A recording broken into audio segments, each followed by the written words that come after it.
then all those 500 traces for one group and for the other group.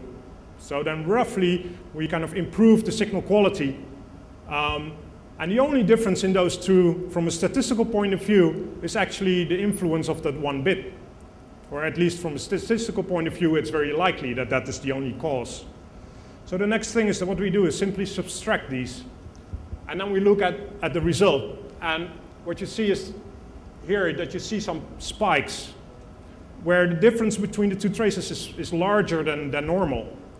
And this simply says this bit is used here. Well, this is the basic premise of sidechannel analysis. This is the original Paul Kocher attack as it was presented in 98, 97. So we can extend these attacks, and that has been happening over the last 10 years, to do these analysis not for one bit, but for whole byte values, or to do it with a correlation, a real statistical correlation, instead of just doing a difference of traces. But the principle is still the same. We can notice the behavior on some input data, or, and that is the extension of the attack, on some hypothesis of the internal state. And this is where you come when you start to want to guess keys. Because what you can do is, if this is a DES algorithm, you can try and predict an internal state if the key is 0 or 1 or 2. And only when it's the correct key, you will start seeing this kind of behavior. And in all the other cases, it will be 0. Now, normally, we can already do this with DES, but that's a brute force attack. And we know we cannot do a brute force. Well, on DES we can, but on AES it will be difficult. But if you look at an algorithm internally, you'll discover that it's actually built up of subkeys that are much smaller. And because we can now look inside the algorithm, we can use that to guess very small subkeys of like 6 bytes or 6 bits or 8 bits. And this is how we can break keys using this technique. It's a very fast and short description of how this attack works. So I don't expect you to now be an experienced sidechannel analysis. However, I do want to bring across a few points. What we need is to be able to make these measurements. And of course, to be able to subtract them, we need to make sure that they're very well aligned. We need to make sure that anything that's happening in time here matches up exactly here. So if we shift these, then this picture will never occur. So that's one of the properties we have with sidechannel analysis, with the statistical differential analysis, that you have to have this alignment. And that is kind of prerequisite for doing the analysis that makes a lot of these attacks more difficult in certain situations. Okay, so I want to leave this here for a moment. So basically what we have is a lot of traces, and eventually we'll be able to notice some behavior. If we go to the purpose of sidechannel analysis, well, for embedded systems or smart cards, you can imagine that we still want to retrieve keys or pin codes or unlock codes. It's about the assets. Or we want to reverse engineer the device. We want to understand program flow, or be able to say which crypto algorithm is in there, or maybe even reverse a whole algorithm based on correlating the input data at certain stages in the algorithm. But overall, if you compare this to smart cards, it's exactly the same purpose. So there's not really a different purpose.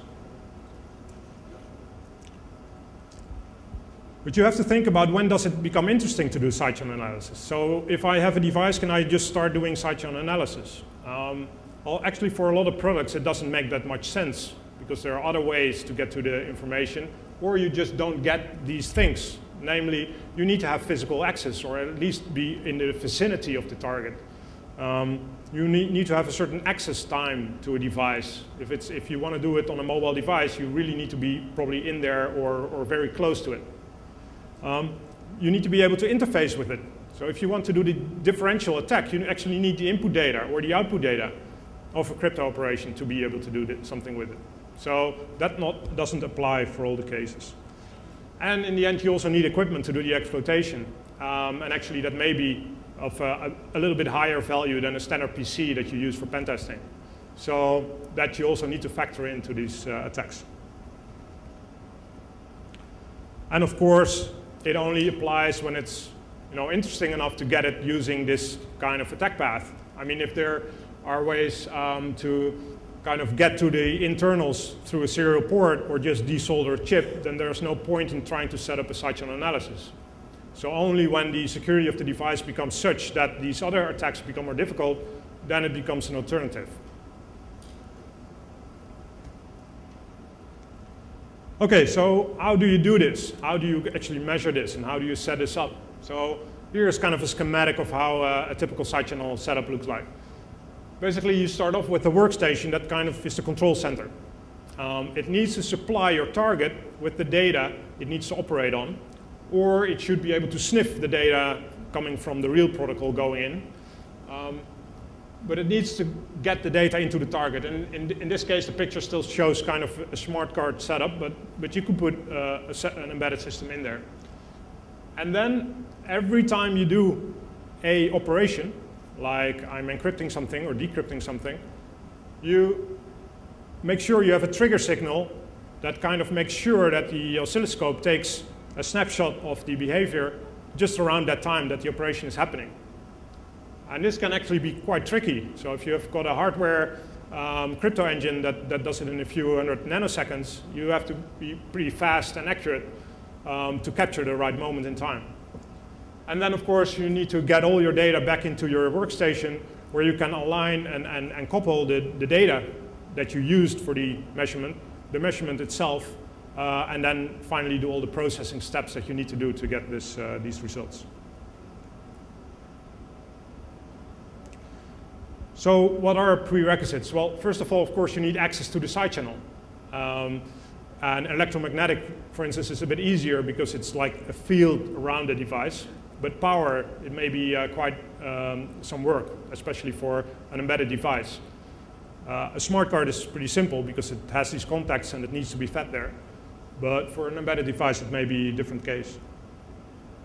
You need access to some kind of data that's related to the operation, which may not be trivial again. If it's a closed device with a closed protocol, it might be quite tricky to get to the data.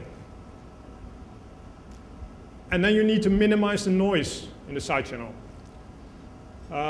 If you think about power, and especially for an embedded device that has its own power supplies, then the power supply there is not optimized to have low noise. Actually, it's optimized to not have high frequency components at all in the power channel.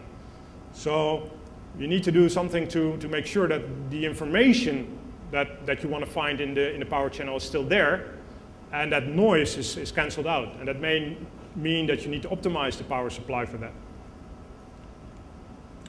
And you need a trigger. And for instance, if you think of smart cards, the way the trigger is generated is often, I'm having this serial channel, so I send a command in, and I can just start triggering on the last byte I send into the device. It's a very convenient point of triggering. For an embedded device, this may be much more difficult. It might be possible to say, well, at this point I send my data in, but the moment when the processing actually occurs may be much more variable than for a smart card. So maybe you want to change the device to actually make an explicit trigger at some point closer to the operation so that your measurement is much more accurate in that sense. And then finally, you need to be able to link your data to your measurement. If I have like a stream of data going in and the crypto is running on that data, I may not be able to see which operation exactly matches with which input data. And if I'm only like one operation off, then it won't work. So you need to have kind of this 100% correlation between data and operation. Again, which requires often that you prepare your target to have this linkage instead of running it on let's say, a DVB descrambling system that's just running on the fly and trying to do that side channel analysis. So I already said I'm comparing a lot of things with smart cards. Basically, to recap on a smart card, it's a very standardized device. You have kind of pads on the device, and they're all defined. And even the protocols that they talk on these interfaces are often all defined. So while it is still an embedded device, and you can compare it to microcontrollers, it's a very, very well-defined device compared to a generic embedded system. So that's why everything we know from smart cards doesn't really apply directly to embedded systems.